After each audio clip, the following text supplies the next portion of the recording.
మదనపల్లిలో అతిపెద్ద fashion world SR shopping mall March 8న హీరోయిన్ మీనాక్షి చౌదరిచే గ్రాండ్ ఓపెనింగ్ 3 లక్షల వెరైటీలు అతి తక్కువ ధరలు. కేవీఆర్ శాస్త్రి గారు నమస్తే అండి. అయ్యా నమస్కారం, పరమేశ్వర అర్పణం అండి. చంద్రగ్రహణం అంటే భారతదేశానికి వాయువ్య దిశలో ఉన్నటువంటి దేశాలు చాలా వరకు కూడా ఒక నెగిటివ్ ఇంపాక్ట్ ఎక్కువ ఉంటుంది. సో ఒక రకంగా దీనివల్ల చాలా దేశాలు ఇబ్బంది పడతాయి. కొంతమంది దేశాధ్యక్షులు కూడా వారి మరణం కూడా తప్పదు అనేటువంటి ఒక చర్చ కూడా ప్రొడక్షన్ చాలా ముందు నుంచి కూడా ఒక 10 రోజుల నుంచి కూడా నడుస్తుంది. అందుకు తగ్గట్టుగానే ఇప్పుడు గల్ఫ్ కంట్రీస్లోనూ అలాగే ముఖ్యంగా ఇరాన్లోనూ ఇజ్రాయెల్ అమెరికా కలిసి ఎలాంటి యుద్ధం జరుగుతుందో కూడా తెలుసు. అలాగే ఇజ్రాయెల్లో కూడా చాలా వరకు కూడా నష్టం జరుగుతుంది. గ్రహణం తర్వాత మరింత ప్రతికూల ఫలితాలు ఉండే అవకాశం ఉందా? చైనా కూడా అగ్రరాజ్యాల్లో అమెరికా తర్వాత ఉన్నటువంటి అత్యధిక ఆయుధ సంపత్తి కలిగినటువంటి దేశం చైనా కూడా ఇప్పుడు ఇరాన్ వైపు నిలిచేటువంటి అవకాశం చాలా స్పష్టంగా కనిపిస్తుంది. చైనాకు సంబంధించినటువంటి విదేశాంగ మంత్రి కూడా అమెరికా వెనక్కు తగ్గాలి, ఆపాలి యుద్ధాన్ని అని చెప్పడం జరిగింది. అవసరమైతే తాము సపోర్ట్ చేస్తాము అంటున్నారు. సో గ్రహణం తర్వాత పరిస్థితులు ఇంకా పూర్తిగా మారిపోయే ఛాన్సెస్ ఉంటాయా? తప్పకుండా ఈ గ్రహణం వల్ల ఏ దేశాలకు ప్రాబ్లం ఉంటుంది, ఏ దేశాల వాళ్ళు ఇందులో జాగ్రత్తలు ఉండాలని నేను మీరు అడిగిన ప్రశ్నకి ఒకే సమాధానంగా చెప్తాను. ఈ గ్రహణము భారత భూభాగము Delhi, Hyderabad, China, Bangladesh, Chile, Uzbekistan, Bangkok, దక్షిణ Korea, Japan, Brazil, Singapore, Lima, Peru, New York, California, Philippines, Washington DC, Vietnam, Australia, Taiwan, Indonesia, Thailand, Cuba ప్రాంతాలలో ఈ యొక్క గ్రహణ ప్రభావం ఉంటుంది.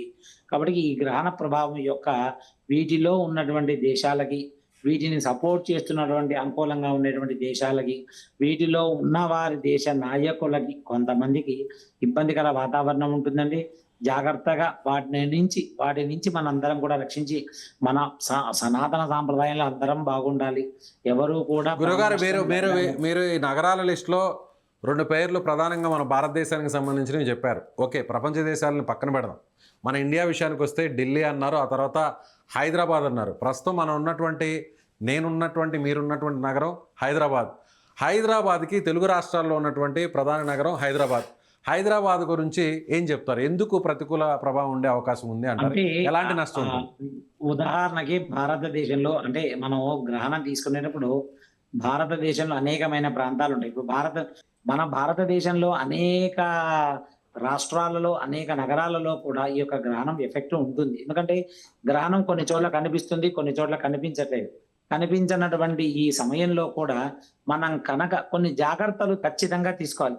దాని కొరకే హైదరాబాద్ లాంటి వాటిల్లో కానీ భారతదేశంలో ఎలాంటి ఇబ్బందులు జరగకుండా ఉండాలని రేపు కొన్ని దేవాలయాలలో విశేషమైనటువంటి స్వామివారికి అంటే ప్రపంచవ్యాప్తంగా అందరం బాగుండాలి, గ్రహణం యొక్క ఎఫెక్ట్ ఉండకూడదు అనే ఉద్దేశంతో రేపు అనేక శివాలయాలలో కూడా, మనకు తెలిసినటువంటి అనేక శివాలయాల్లో కూడా మనము రేపటి రోజున స్వామి వారికి విశేషమైన రుద్రాభిషేకాన్ని చేసే ప్రయత్నం చేస్తున్నాం. అందులో ఎలాంటి సందేహం లేదు.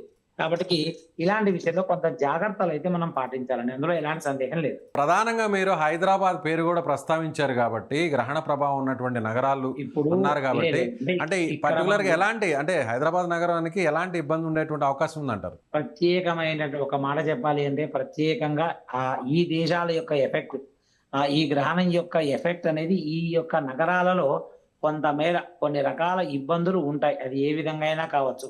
కాకపోతే వీటి నుంచి మనకు భగవంతుడు ఒక సనాతన ధర్మంలో చెప్పాడు కాబట్టి మనం రుద్రాభిషేకం చేసి గ్రహణం యొక్క పరిహారం, ఎందుకంటే మనకు ఎక్కువ గ్రహణం మన దగ్గర ఒక 40 నిమిషాల పాటు ఉంటుంది భారతదేశంలో. కాబట్టి కొంత జాగ్రత్తలు తీసుకోవాలి. ఏ విధంగా అయినా కావచ్చు, ప్రభుత్వాల పరంగానైనా కావచ్చు, ప్రజల పరంగానే కావచ్చు, కొంత ఈ కొన్ని చిన్న ఇష్యూస్ కావచ్చు.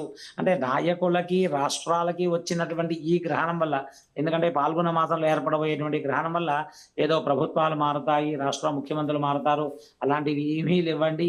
యథావిధిగా కొనసాగడం జరుగుతుంది. ఎలాంటి ప్రాణ నష్టం కానీ, ఆస్తి నష్టం కానీ ఉండదు.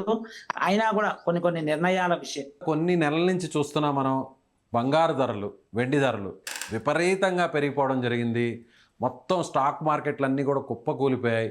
ప్రస్తుతం అయితే యుద్ధం ఏ స్థాయిలో నడుస్తుందో మనం చూస్తున్నాం. యుద్ధం ఇంకా కూడా దాని తీవ్రత పెరిగేటువంటి అవకాశం చాలా స్పష్టంగా మనకు కనిపిస్తుంది రాబోయే రోజుల్లో. అది కొన్ని వారాలు, నెలలు కూడా ఉండే అవకాశం ఉందని డైరెక్ట్గా అమెరికా అధ్యక్షుడు కూడా చెప్తున్నారు. బంగారు ధరలు ఎలా ఉండేటువంటి అవకాశం ఉంది? పెరుగుతాయా ఇంకా, లేదంటే తగ్గేటువంటి అవకాశం ఉందా? తగ్గడానికి ఛాన్స్ లేదండి. ఇంకా పెరుగుతాయి. బంగారం ధరలు పెరుగుతాయి. అనేకమైనటువంటి రైలులో లేదంటే విమాన సర్వీసులు రద్దవుతాయి. దేశాల మధ్య కొంత యుద్ధ వాతావరణం ఏర్పడుతుంది. కాకపోతే ఇక్కడ మనం ఒకటి బాగా గమనించుకోవాల్సిన అవసరం ఏంటంటే గనక ఈ సమయంలో కొంత అంటే మనకు మార్చి 20 తర్వాత లేదా 25 తర్వాత కొంత తగ్గుముఖం పట్టే అవకాశం ఉంటుంది. బంగారం మాత్రం అది ఆల్ టైమ్ రికార్డ్‌గా వెళ్ళిపోతుంది. వాటిలో ఎలాంటి మార్పు లేవు. పప్పు దినుసులు, గోధుమలు ఇలాంటి కొన్ని వస్తువుల విషయంలో లేదా ఆయిల్ విషయంలో కొన్ని విషయాల్లో మాత్రం ధరలు హెచ్చుగానే ఉంటాయి. వాటి యొక్క ప్రభావం ఎక్కువగానే ఉంటుంది. అంటే నీటిపైన మార్చి 25 వరకు పెరుగుతాయంటున్నారు. ఎంతవరకు పెరిగే అవకాశం ఉంది? ప్రస్తుతం 1,70,000 ఉందనుకుందాం ఒక తులం. అది ఎంతవరకు ఆ! వెళ్ళేటువంటి అవకాశం ఉంది? ఆ సంఖ్య చెప్పడం వద్దండి. పెరుగుతాయి అంతే. ఉన్నదానికంటే ఇంకెక్కువగా 2,00,000 ఆల్ టైమ్ కావచ్చు. రికార్డ్. ఇంకా 2,00,000 కావచ్చు, 2,00,000 కంటే ముందు కావచ్చు, ఎక్కువ కావచ్చు. ఏదైనా బంగారం పెరుగుతుంది. దేశాల మధ్య కొంత వైషమ్య వాతావరణం వస్తుంది. ఎవరి మాట వినకపోవడము, కొన్ని స్వయంకృతాపరాధాలు జరిగే అవకాశం ఉంటుంది. ఈ సమయంలోనే రాష్ట్ర నాయకులు, అలాగే దేశాధినేతలు కొంత సంయమనం పాటించాలి. కొన్ని విషయాలలో కొన్ని జాగ్రత్తలు తీసుకోవాల్సిన అవసరం అయితే ఉందండి. అందులో ఎలాంటి మొహమాటం లేదు. కొన్ని విషయాలలో కొంచెం జాగ్రత్తలు ఎంతైనా అవసరమండి. వెండికి సంబంధించినటువంటి ధరలు కూడా అలా ఉండే అవకాశం ఉందంటారా బంగారంతో పాటు? వెండి కూడా అలాగే ఉంటుంది. వెండి కూడా అలాగే. ఇంకా రాను రాను రోజుల్లో ఇత్తడి, రాగి వాటి ధరలు కూడా పెరిగే అవకాశం ఉంటుంది. మోసాలు ఎక్కువ జరుగుతుంటాయి.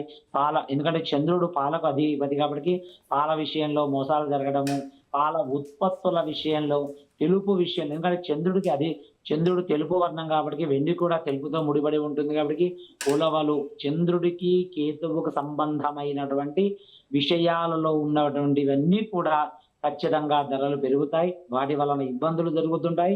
ఈ విషయంలో తగు జాగ్రత్తలు పాటించాలి. రైట్ గురుగారు. Thank you so much. నమస్కారం. నమస్కారం.